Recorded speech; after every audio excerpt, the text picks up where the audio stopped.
meeting and come back in? I think, let me just, before you do that, let me just make sure that I am. I've sent another one, Paulo, so. Okay. I sent him my link as well, just in case mine could help. You know, I wasn't sure, so.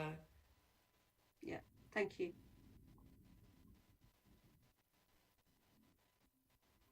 I'm sure everybody who is online is familiar with all of these Zoom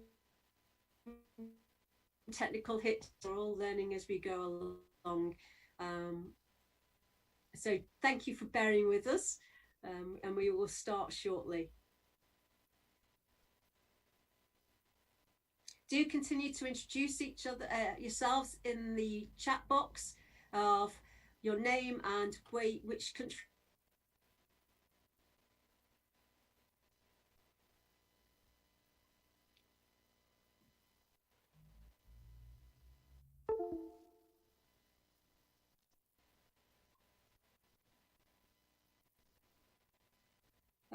We've got, okay.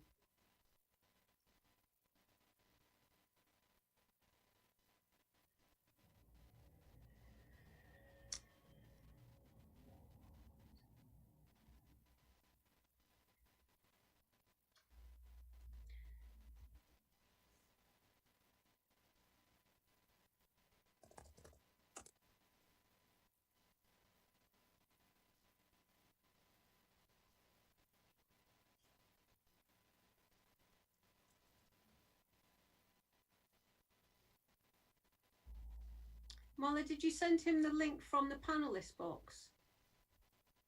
I sent him both links that I had. Okay.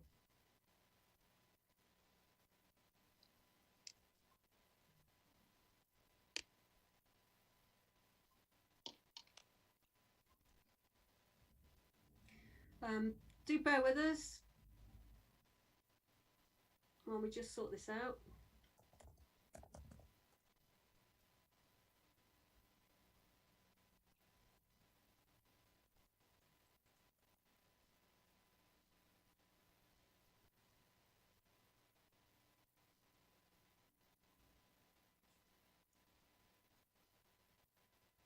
And see where we'll get to. Thank you to everyone that's joining us. Hello, Terry. Good to see you online. You will notice that you aren't able to share your screen and everybody is muted. That's purely for clarity purposes, so that we only have one person speaking at a time and that we are able to hear one another.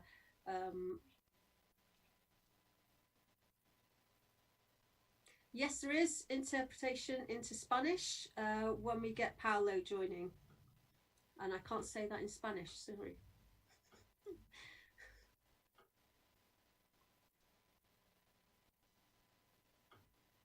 Yes, it's the plan that you can only see the panelists.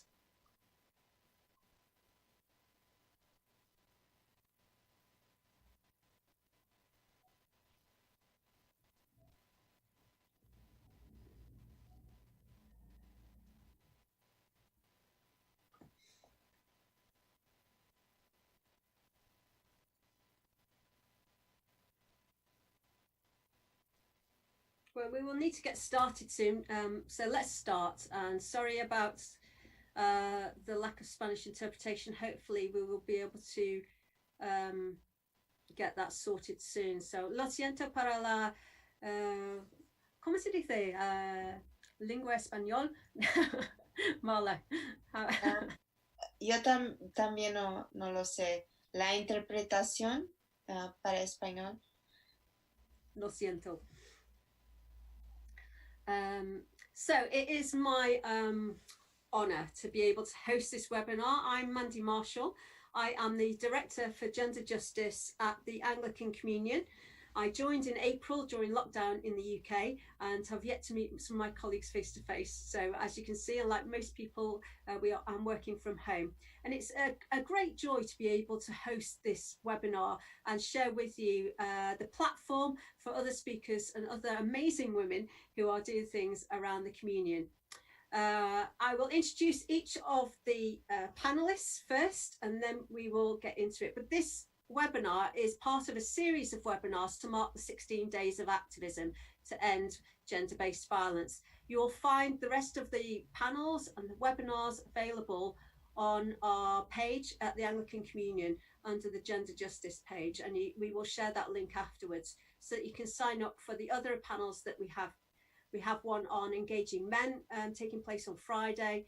We have another one on theology next Wednesday, how our theologies inform our response to ending gender-based violence.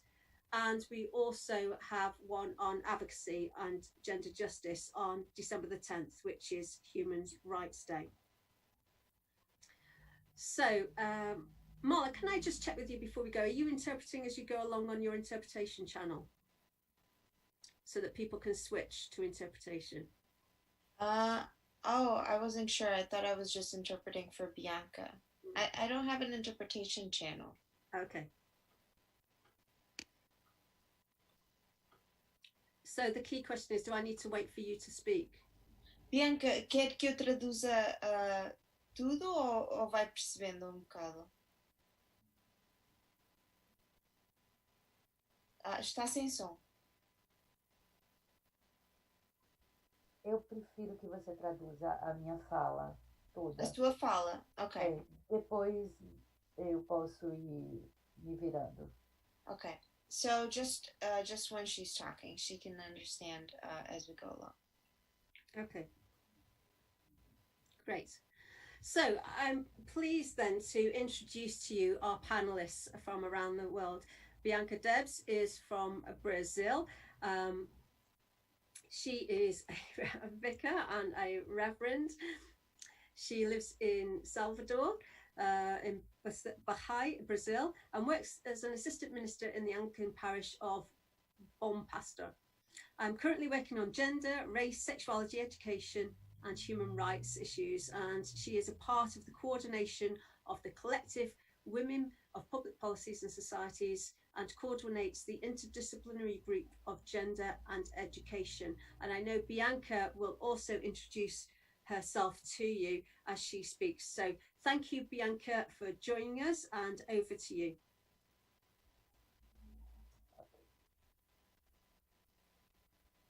Marla. Pode começar, Bianca. Ok, então vou partilhar a tela. Bianca's just going to share her screen. Ok.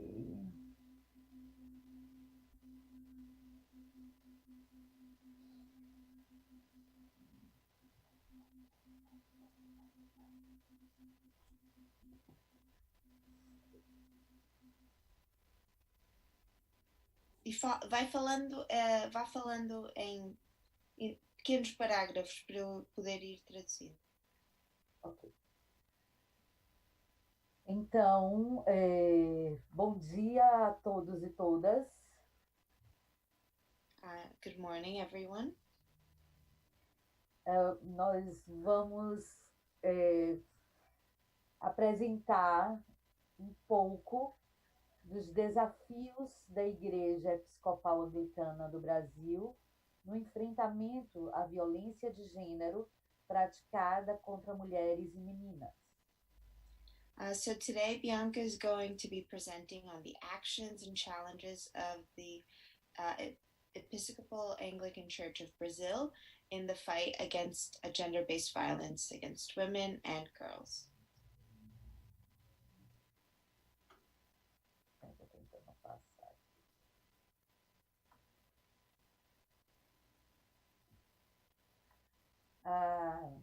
Eu vou apresentar um breve panorama dos casos, do cenário da violência doméstica no Brasil no ano de 2019. Bianca wants to introduce the scene of Brazil in 2019 on domestic violence. Foram 1.206 feminicídios. Mulheres que foram mortas por sua condição de gênero. There were 1,206 victims of femicide, women that were killed just because of their gender. 88,8% desses feminicídios foram cometidos por seus companheiros ou ex-companheiros. 88.8% of these cases, the perpetrator was their partner or their ex-partner. O ápice da mortalidade das mulheres é os 30 anos. The apex of the mortality of these women is at 30 years old. 61% das mulheres que sofrem violência doméstica no Brasil, aliás, esse número foi atualizado há um mês, é de 66% de mulheres negras. So there's actually been a revision a few months ago. Actually, 66% of these victims are Black women. 70,7% delas tinham, no máximo, o ensino fundamental.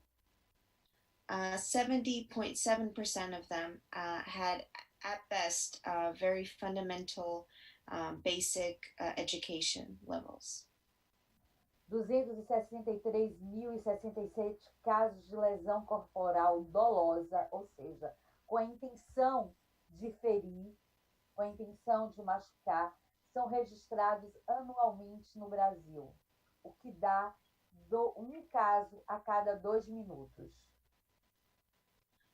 So there were 263,067 cases of purposeful bodily pain per year, which is equivalent to 1 case every 2 minutes. O Brasil continua se mantendo entre os 5 países do mundo onde mais se pratica violência doméstica contra mulheres. Brazil is one of the 5 top countries in the world where violence against women is most common. É diante desse cenário que há mais de uma década a Igreja Episcopal Anglicana do Brasil tem se desafiado a agir profeticamente contra a violência praticada contra mulheres e meninas. So, seeing this scenario, the Anglican Episcopal Church of Brazil feels compelled to act against gender-based violence of women and girls. Vou relatar algumas das principais ações da IEAB para a prevenção e enfrentamento à violência praticada contra mulheres no Brasil, contra mulheres e meninas no Brasil, ao longo desse período. So Bianca now wants to share some of the actions the church has been doing to prevent and face violence against women and girls in Brazil during this decade. Então, nós tivemos simpósios nacionais e internacionais sobre gênero, religião e diversidade, com lideranças religiosas, lideranças de movimentos sociais e comunidades acadêmicas, desde 2006. So there have been national and international symposiums on gender, religion, and diversity with leadership from religious organizations, social movements, and academia since 2006. Nós mantemos a Casa Noeli dos Santos com a ajuda de parceiros, que é uma casa de acolhimento de mulheres em situação de violência e suas crianças no norte do Brasil. So they've created a shelter called Casa Noeli dos Santos for women in violent situations and their children since 2010, and it's run with the help of their partners. Nós construímos diálogos com toda a província a partir de uma metodologia chamada INDABAS, diálogos sobre família e sexualidade.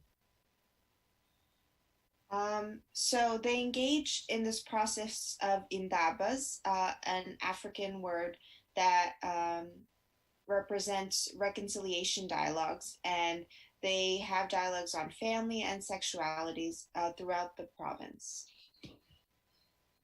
Fizemos várias formações utilizando o recurso da cartilha que nós construímos com o Serviço Anglicano de Diaconia e Desenvolvimento. E partilhamos em comunidades de fé, escolas, universidades, sindicatos, associações de bairros e etc. So they engage in several workshops and learning sessions using a document or a little booklet that they, a booklet that they have formulated on the prevention and fight against gender-based violence. And they do this in communities of faith, schools, universities, unions, and neighborhood communities. Essa cartilha sobre prevenção e enfrentamento à violência de gênero praticada contra mulheres já teve 2 edições e nós traduzimos para 3 idiomas. This booklet has already had 2 versions and has been translated into 3 languages. O que nos permitiu o diálogo e a expansão desse trabalho com a rede lusófona e também fez com que ele chegasse em alguns países de África. This booklet has allowed the dialogue to extend throughout the Portuguese-speaking diaspora and through some African countries as well. E também fizemos um simpósio e a publicação da revista sobre gênero, direitos humanos e sexualidade. They have also created a symposium and the publication of a magazine on gender, human rights, and sexualities in 2016. Essas foram as principais ações desenvolvidas nesse período. These have been the primary actions done during this period. A Igreja Episcopal Anglicana do Brasil se sentiu desafiada a desenvolver ações no contexto da pandemia do Covid-19, em que as violências praticadas contra mulheres e meninas aumentaram significativamente por conta da pandemia do Covid-19 e, consequentemente, do isolamento social. So the Episcopal Anglican Church of Brazil felt compelled to engage in action, especially seeing with COVID, as violence against women has increased, women and girls has increased, especially due to social isolation. O isolamento social fez com que as mulheres passassem mais tempo dentro de casa, e a casa é o local privilegiado das agressões, das violências, e também com que ela passasse mais tempo próximo aos autores de violência. So social isolation means that perpetrators have a privileged position to have their victims in their home, and women are more vulnerable being at home and being forced to self-quarantine. Essa situação também fez com que as mulheres fossem afastadas da sua rede de apoio. The social isolation lockdown has also meant that women have been drawn away from their network of support. Por fim, a maioria dessas mulheres tem um acesso precário à rede mundial de computadores. In addition, a lot of these women have precarious access to networks of computers and other ways of communicating with the outside world. Então, toda a comunicação via internet tinha que ser feita de modo que elas pudessem acessar em 3G, 4G. So all the types of information they were trying to raise awareness for and resources they wanted to get to these women had to be done in a low resolution quality so that women with lower data plans and lower connections could access it. Então, nesse período, nós fizemos a edição e divulgação da Cartilha de Prevenção e Enfrentamento à Violência Doméstica praticada contra mulheres por meio digital, em baixa resolução, para ser disseminada nas redes sociais. Eu quero destacar que foram as mulheres clérigas e leigas quem gravaram os vídeos em baixa resolução e multiplicaram em suas redes locais. So during this time, there was the sharing of the booklet and document for the prevention and fight against gender-based violence in a digital way with low resolution so that it can be shared widely in social media. And Bianca wants to highlight that it was clerical women and lay people that recorded videos and disseminated them through their social media so that these women could have access. Just 1 minute. 1 minute? Só minuto, Bianca. Ok. Pode continuar, só se calhar acabar. Pode continuar. Só falta 1 minuto para acabar? Só falta 1 minuto, só tem mais 1 minuto. Então, nós criamos o site Empodere Sua Irmã, fizemos associação com outros coletivos para promover ajuda humanitária e colocamos uma campanha que está no ar agora, que são contra a masculinidade tóxica, chama-se Antes do Machismo, Vem a Masculinidade Tóxica, Ninguém Nasce Machista, Torna-se, em que os homens e meninos da igreja fazem a campanha do Laço Branco. So the church has also created a website called Empower Your Sister. They have associated with other collectives of women to provide pastoral assistance, pastoral and humanitarian assistance. And they have also created a campaign of the 21 Days of Activism, 16+5, and created this program called Before Machismo Comes Toxic Masculinity. Machismo isn't born with it, you become it. Os resultados, bom, a gente pode ver depois, tem pouco tempo, e a gente pode, mas, sobretudo, nós ampliamos a rede de enfrentamento e proteção contra a violência de gênero praticada contra mulheres e meninas, e os nossos principais desafios é alcançar todas as comunidades, dado que o Brasil tem dimensões continentais, uma parte significativa da população brasileira não tem acesso à internet e outras têm acesso precário e faltam recursos para apoiar projetos e garantir a continuidade de algumas ações importantes.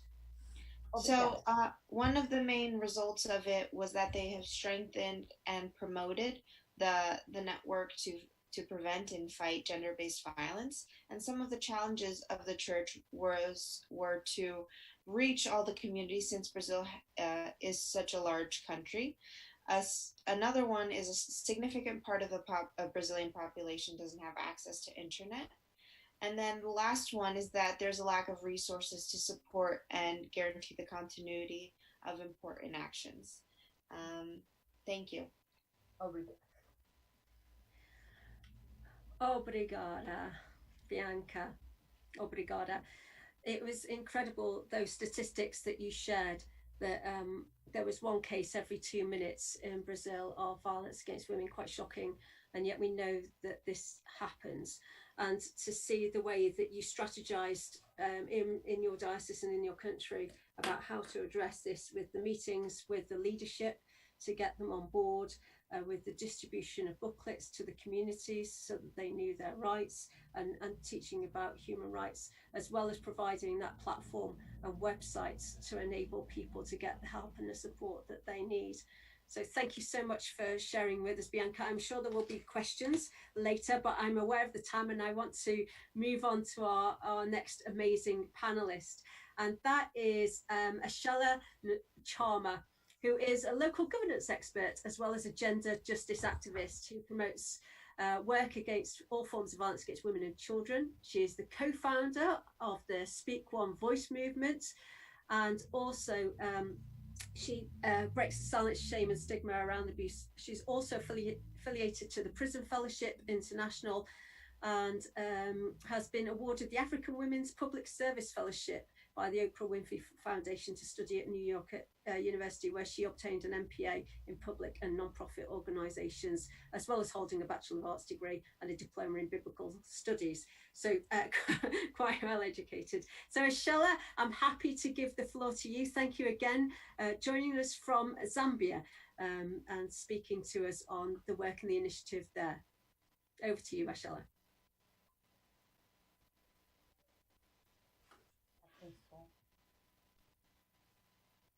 And this is where I say, Ashala, are you there, Ashala? Ah, there you are. Sorry, I need to unmute myself. Good afternoon to everybody. Good morning to others, I'm sure, and welcome. And thank you for joining us. I'm going to start off by maybe just a very brief about Speak One Voice. Speak One Voice is a movement. It's still a baby. It's about 2.5 years old now. We started it out in Zambia and Burundi. And it's an initiative that basically focuses on violence against women and children, focusing on the church, because the church has a biblical mandate, which we believe we really haven't been working on as much as we should.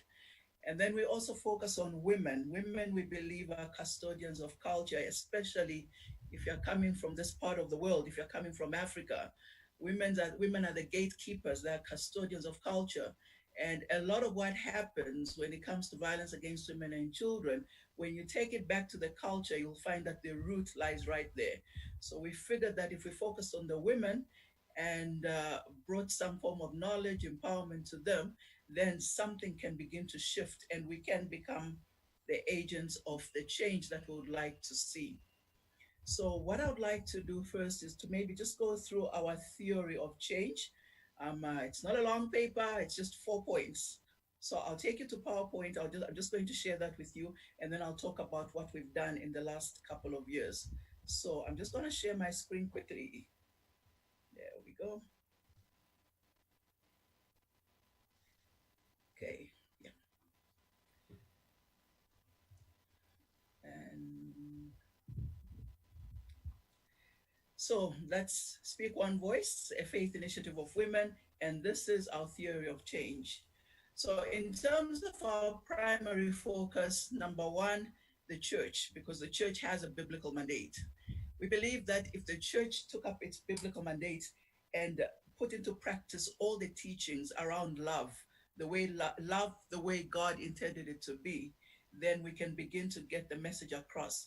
Because mainly, at least in the part of the world where I come from, we even declared ourselves a Christian nation, which means about 95% of the population actually goes to a church somewhere. So the church has a critical role to play in eradicating violence against women and children.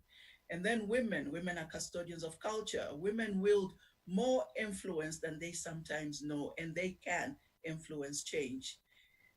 At the same time, we believe that women are sometimes knowingly or unknowingly their own worst enemies. Why do we say this?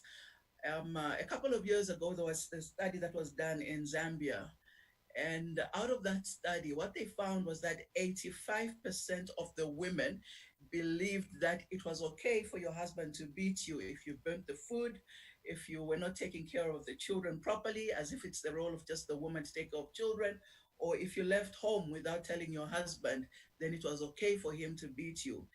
This is coming from women, and it's not necessarily rural women. This is rural and urban. So it's the illiterate and it's also the literate. And these are women who believe it's okay for him to beat you. We also have women who believe that if your husband does not beat you, then he doesn't love you. And we have women who believe that if your husband starts talking to you, you need to put water in your mouth so that you do not answer back. So at the end of the day, all this comes back to the culture. What are we teaching our children? And what are we passing on to them as even as they get married? So our primary focus then, the church and women. We have brought in the youth more recently, and we have consultative talks with the men, but we focus primarily on the church and women.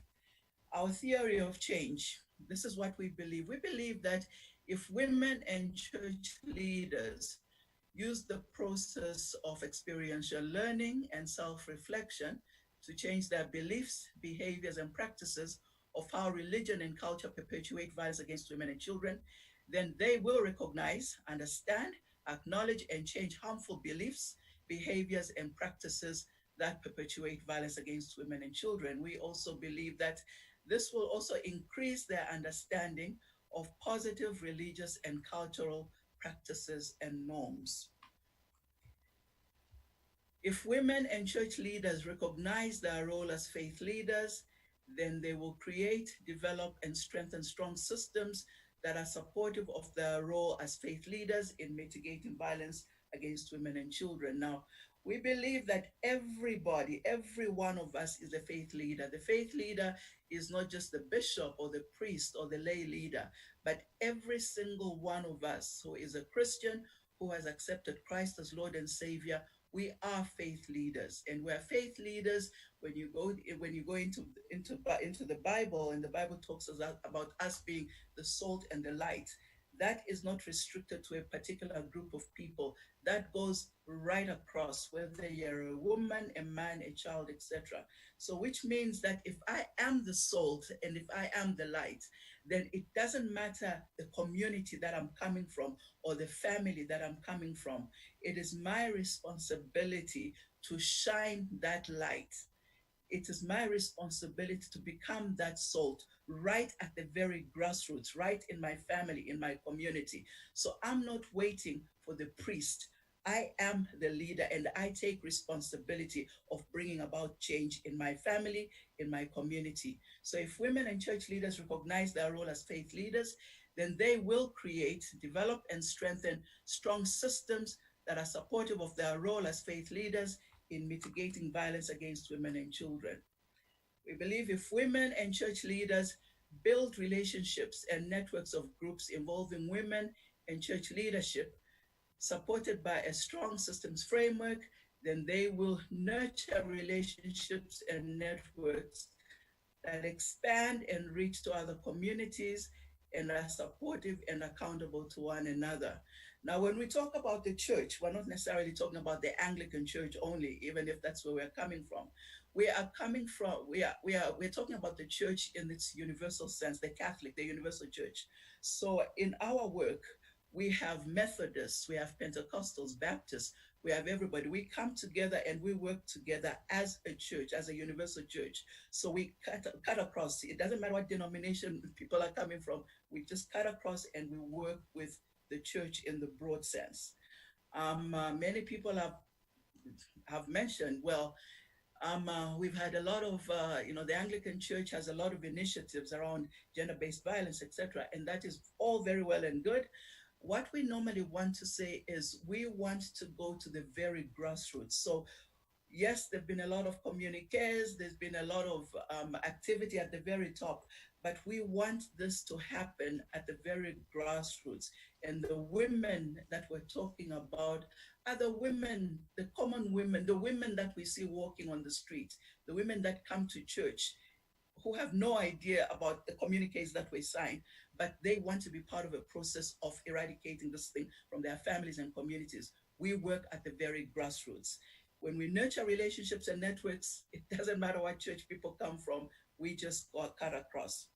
A way of envisioning the way this movement works is through the way we work. So what we've done so far is we have trained facilitators. Once we have trained facilitators, they then go back into their communities and they start doing what we call community learning. As they do the community learning, the people that they will meet with become ambassadors who then take the message further into the community. So at the end of the day, if you can imagine a network or a spider web, that goes right into the communities where people begin to talk about this. The other thing that we do is we go on radio and we bring this conversation to the communities through the radio. The reason why we do this again is we want the conversation to take place in every part of our society. So even when we do radio conversations, we make sure there are call-ins so people can call in regardless of where they're coming from. We want people to be able to start talking about this thing that is taking over our communities, that is killing our women, our children. How do we get rid of it? Theory of change continued. We believe if women and church leaders act jointly and respond by challenging and speaking out against existing norms, attitudes, and beliefs through the creation of safe spaces, then women as primary custodians of culture break the silence and become agents of transformation and change. Women, families, and church and communities will become safe spaces to mitigate violence against women and children. We believe that right now, when we look around, our homes are not safe, our churches are not safe. And it is imperative that women and the church come together and turn our homes and our churches into safe spaces. But this cannot happen if we don't speak out. Okay. Is that out? Okay, sorry, let me just go back. Just one, let me just go back one. At the end of last year, we held an inter-church or interdenominational march where women and men came from across, it was women, men, and youth, came from right across different churches, different communities, and everybody came together to just send one message across. The church will not be silent anymore. And by the church, we're talking about the people at the very grassroots. We will not be silent. We will not stand by and watch while our sisters and our children are killed. So this is one of the pictures that came from there, where the men came out to support to end violence against women and children. And that is another one that came out of there. I'm going to stop sharing from there. Okay. So in a nutshell, we are a movement. Our plan is to bring this conversation into every home. Let's talk about this thing that is killing us, and let's figure out a way out.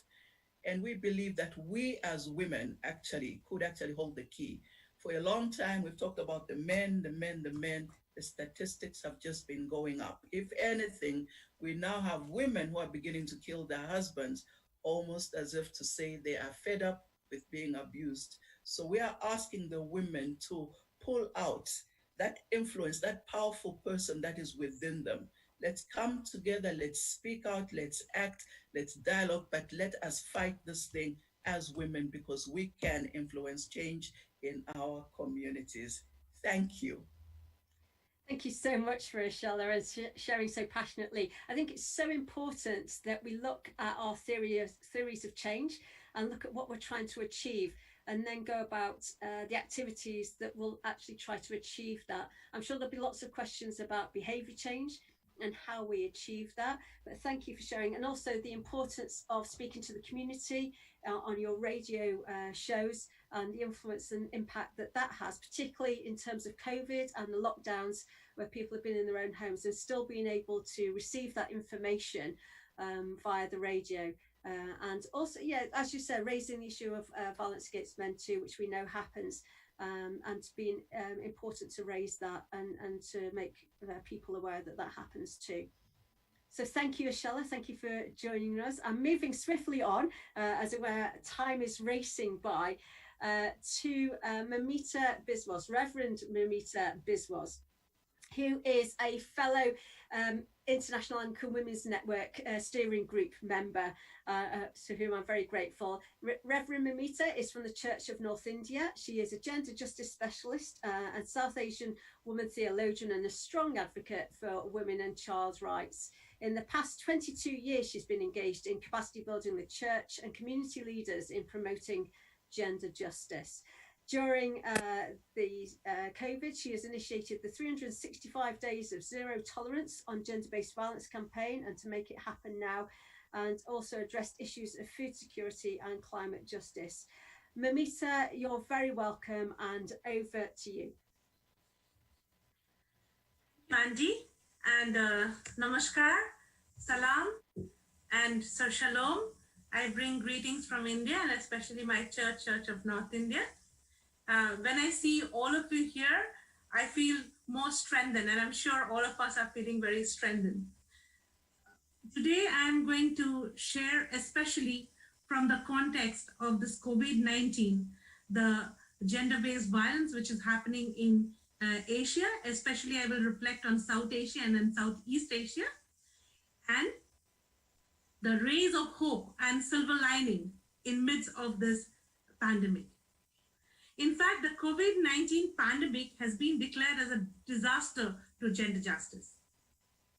It has exposed existing inequalities, and even to some more extent, it has deepened the gender-based violence and has revealed the various dynamics which is increasing at a very alarming rate.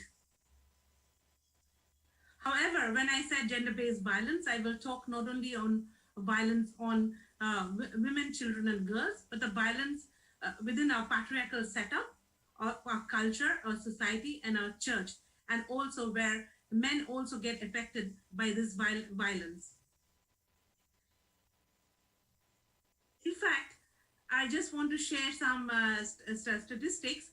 In India, India is the 4th dangerous country in the world for a woman to survive and a girl child to survive.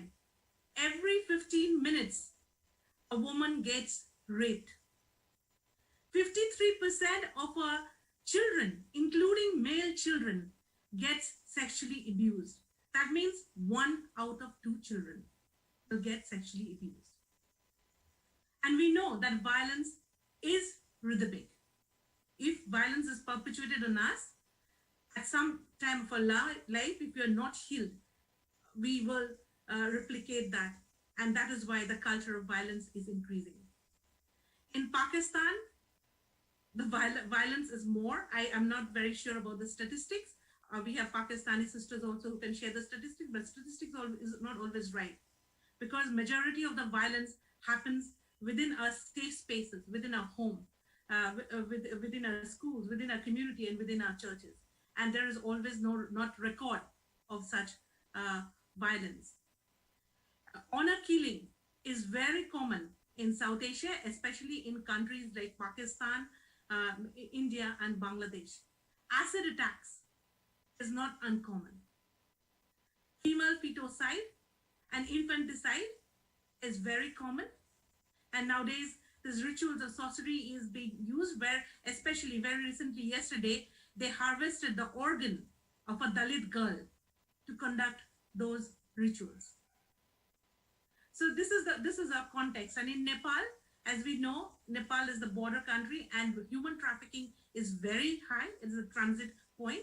And in the present context of the COVID-19 pandemic, not only the domestic violence has increased, but human trafficking also has increased because there will be more girl child dropouts from school because everybody does not have the facility. Majority does not have the facility of internet and Zoom learning and other online learning.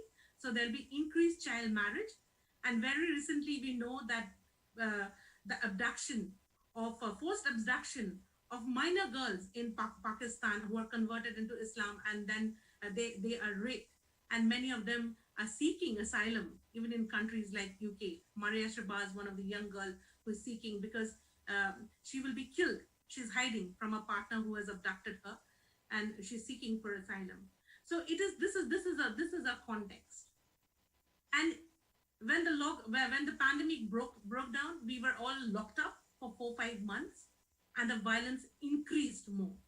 And we have a culture of silence. We suffer silently because of the fear of being shamed and more penalized and punished if we break the silence. So this lockdown and pandemic became a terrible thing for South Asian women.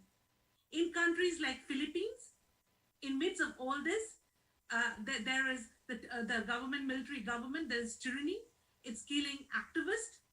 It's killing even Christian social workers who are working for the land rights of the farmers.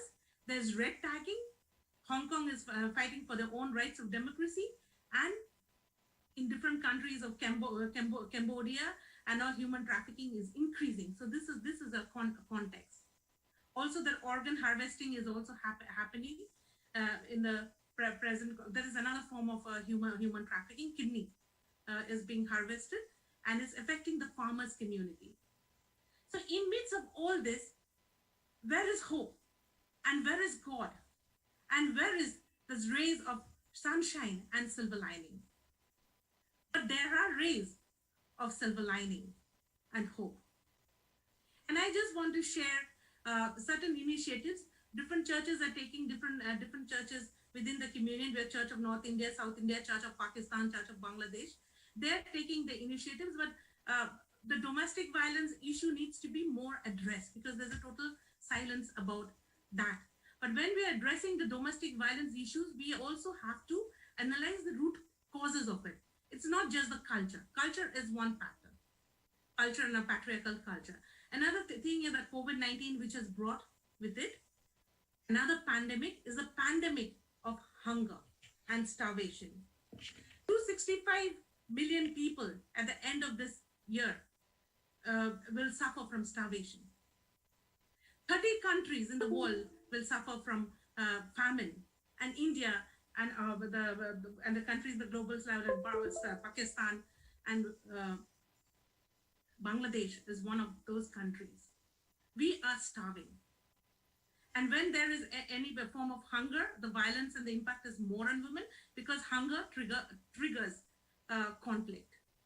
And it will be the worst impact on women, girls, and children. So it is in this context, we realize that it is very, very important for us to express solidarity with each other through networking. Because in our countries, we have the similar context, and when it comes to human trafficking and domestic violence and all that, we have to be connected to one another. So how can we express our solidarity to one another? Another thing is that how can we equip our churches to cater to victims of violence? How can we promote the safe church policies, where the church will be a place where people will be healed and is the safe place? How can we make homes safe? And how can we break the silence? And when we break the silence, we have to heal inside so that we can the community. We South Asian women, we have this networking. We meet sometimes, we get united also through the World Day of Prayer and Fellowship of the Least Point, because prayer movement has become very important to us during this time of this pandemic. And we started discussing that how we can build this network. And then we observed one thing, even in this culture of silence, that women during this time were posting food cooked in Facebook. And that became our entry point, because if we cannot now go for pastoral counseling, we have to do counseling through phone, and always through phone call when they're facing violence at home, they cannot just share it. So food became our entry point to talk. Have you cooked food? And then we started talking about not only food, not only food that we eat, but we also observe that women are sharing food with each other and with the poor during this pandemic to support one another. And it's then they open up their stories of pain and stories of horror and stories of hope. And we realized, we first opened a WhatsApp group, and we realized that we need to make it much more broader, because women's health issues are most neglected, and especially mental health issues, which needs to be addressed. And we started networking with each other, and we started holding this webinar on Women Shaping Peace Together, where South Asian women, along with other Asian women, they joined together, and we were strategizing that how we can do certain things. And we inaugurated this Gender Justice Peace Festival, which is being celebrated in different churches, not only Anglican churches, in different churches in South Asia and different ecumenical organizations. And I just want to share the Gender Justice Festival, which was observed in a church in Pakistan, in Raiban Diocese, in Esther Memorial Church. They observed the October as the Domestic Violence Month. And Alicia, I saw that she is present there. She is one of the key leaders who initiated this, where they use they use different strategies.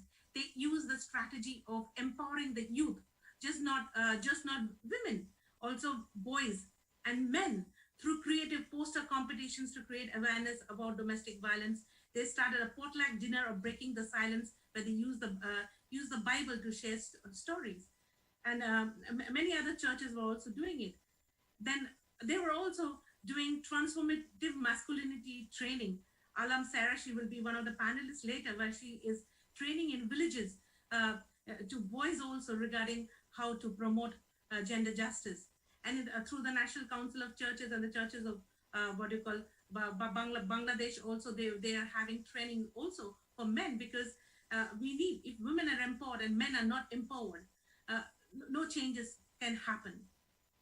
So, and then I just want to share another innovative strategy which the Filipinos have been sharing. As I said, that Filipinos, activists, Christian reformers, they're getting killed, and they are in the suspicion list, and they are being arrested. There are political things, and people are not given the freedom. The bishops and different bishops, even in the Anglican Church, are part of it, and they started this movement, the red lipstick movement, that stop red tagging and yes, red lipstick.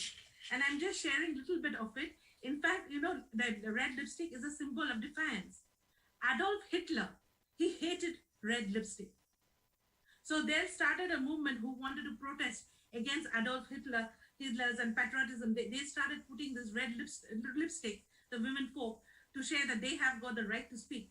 And the Filipinos have taken up this movement that it is a right to speak and no women can be stopped. And very recently, we know, like few months back, and a lot of women church workers are being killed. Zara Alvarez. You have you're over time, so can you try to wrap up? Thank you. Yes. So these are some strategies. Another thing is we cannot overlook the climate change issue, because of climate change, it's having impact on women. So there is need to address that issues.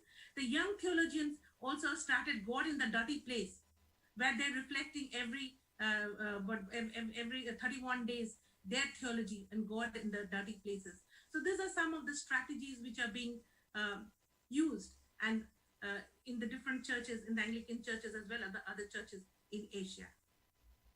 Thank you so much, Moumita. Sorry for having to cut you off there. I'm just very aware of the time, and hopefully some of you can stay on over the hour that we had originally allocated to answer to see your questions answered. Thank you so much, Moumita, and thank you, Bianca. Obrigada, Bianca. Thank you, Ashella. Thank you, Moumita, for being here and sharing very briefly the amazing work that you've been doing. And you know, one of the statistics that I picked up from you, Moumita, was, you know, every 15 minutes a woman is raped in India. Every 15 minutes a woman is raped in India, and it's such a devastating statistic of how many women, even in the course of today, will be raped in one country around the world. And we know that, for example, in South Africa, women are raped on a daily basis too. It's a devastating impact that has, and I think also concerning is that one out of every two children will be sexually abused.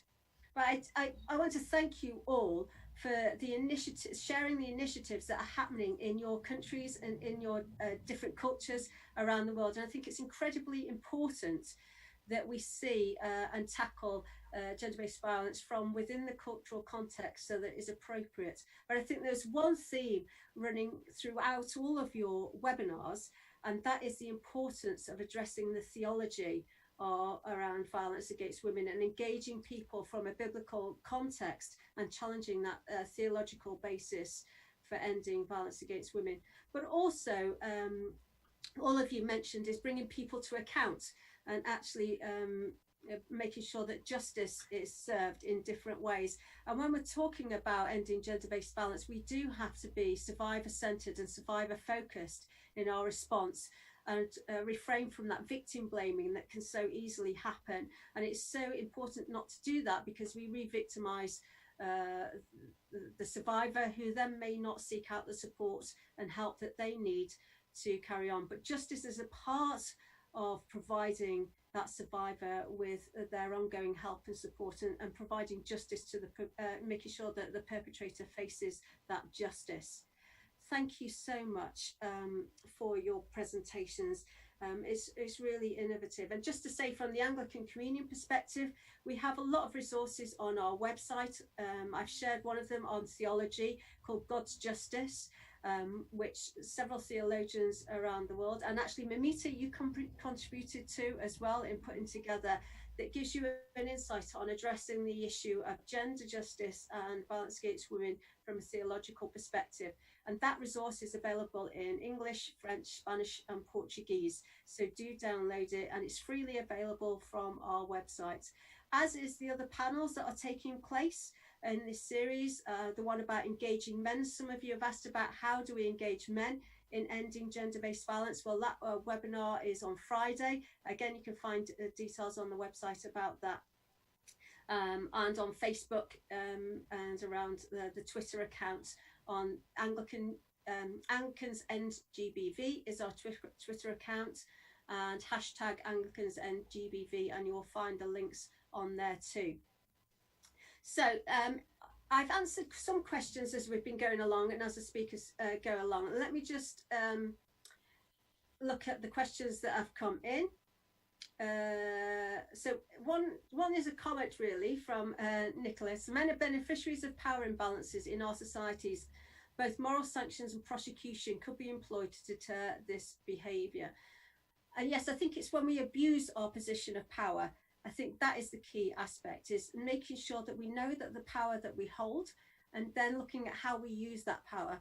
Are we using that for our selfishness and our own status, or are we using it to enable human flourishing? And I think it's when we have abuse of power that is the issue. And yes, people should face justice for that. Thank you, Nicholas. Chisetse, who is a fellow traveller, welcome Chisetse, who is the gender justice specialist at the Episcopal Church, says, and this is Bianca, this is for you. It says, how much does the criminal justice system discriminate against Afro-Brazilians? It's basically, what role does race play in incidences of violence against women? Do you know that, Bianca? Então, a pergunta para si, Bianca, é se o sistema de justiça no Brasil discrimina de acordo com a raça para mulheres negras? Sim, sim. O Brasil avançou do ponto de vista jurídico com a Lei Maria da Penha, mas a gente não consegue mudar a cultura com uma lei, a gente muda a cultura com a educação. E o Brasil ainda é um país muito racista. Foram quase 4 séculos de regime escravista. Então, isso reflete na nossa relação jurídica. Sim.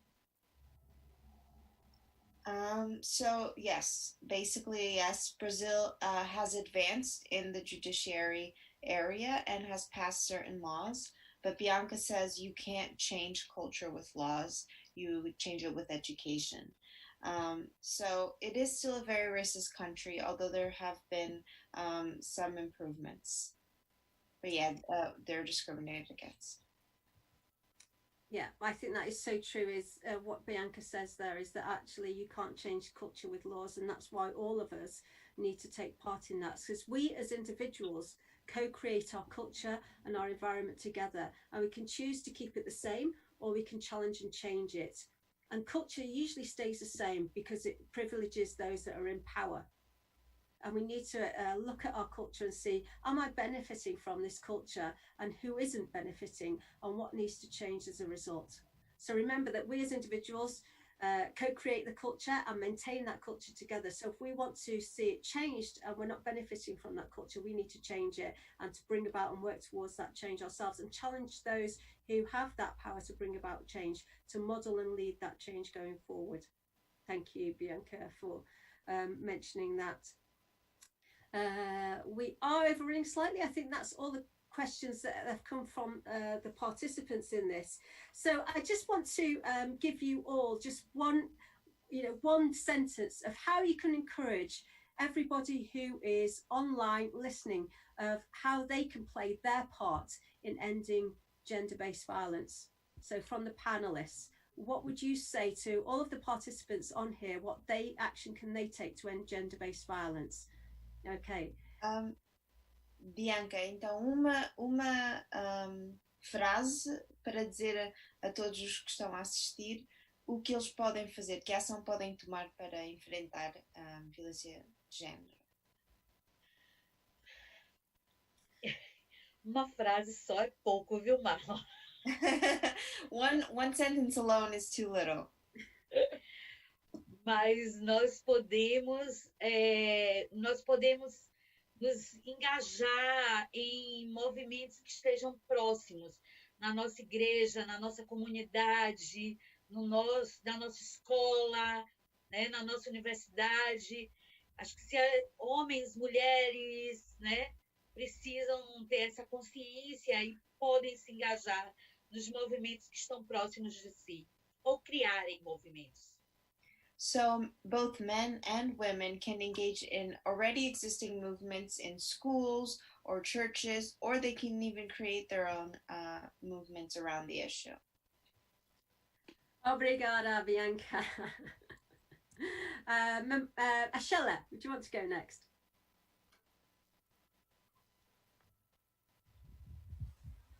Mandy, I believe we need to speak out. And when I mean speak out, I mean whether you're a man, woman, etc. Everybody needs to come together. We need to recognize who we are as faith leaders. It doesn't matter who you are a faith leader, and you can bring about that change in your own community. It starts from we can't expect outsiders to come and do it for us. We have to begin to do it ourselves in our families and in our communities. We can bring about that change if we work together. Thank you, Ashella. Yeah, absolutely. We need to do it ourselves and not wait for somebody else to get involved, actually be a part of that action. And Moumita, finally. I feel that building resilience is a good thing, but we should not romanticize resilience of women. There has to be accountability. So to build a culture of gender justice and peace, build resilience and build accountability to promote gender justice and speak out and break the culture of violence, puncture it. Absolutely. Absolutely, we need to break that. So the silence, shame and stigma around abuse and enable our churches and our communities to talk about gender-based violence, what that looks like, and also provide spaces for survivors to get the help and the support that we need. And you can do simple things in your churches to enable that to happen by linking in with the local refuges, safe houses, helplines that are available. If you don't know your country's helpline number, have a look at hotpeachpages.net. That lists all of the country's helplines for support. That's hotpeachpages.net. Go to there and have a look. And also share resources in your churches. Have them at the back of the church or at the back of your community group. I've put in the link. There is the link to the domestic abuse and COVID-19 resource on how churches can respond. And that is available in Arabic, English, French, Hindi, Kiswahili, Portuguese and Spanish. So do download it. It's freely available on the website, as is the theological resource, God's Justice. Do download it and start to make that change happen, and start with yourself. But don't be afraid to speak up and to speak out and to break the silence, shame and stigma around abuse. I need to end it here. We've gone over time, but thank you so much to all of my panelists for joining us and for sharing so openly about the work and the issues in your region. I think I will keep those statistics in my heart as we go through the 16 days of activism for ending gender-based violence. So thank you very much, and thank you to all of the participants that has joined us online from right across the world. Thank you for those of you that have stayed up late, and to those that it's early morning. Also, do check out my interview with Archbishop Tarbo, which is available online at the Anglican Communion, and see what Archbishop Tarbo, South Africa, Southern African province, has to say about the whole issue of gender-based violence. We will be posting some of the links on Facebook and on our Twitter account, Anglicans End GBV. And we will try and follow up with you all afterwards for those that have asked questions, but I can't promise all of that. So thank you once again. Do leave us now and go on your way, and know that we are all cheering you on in playing your part in ending gender-based violence. Thank you.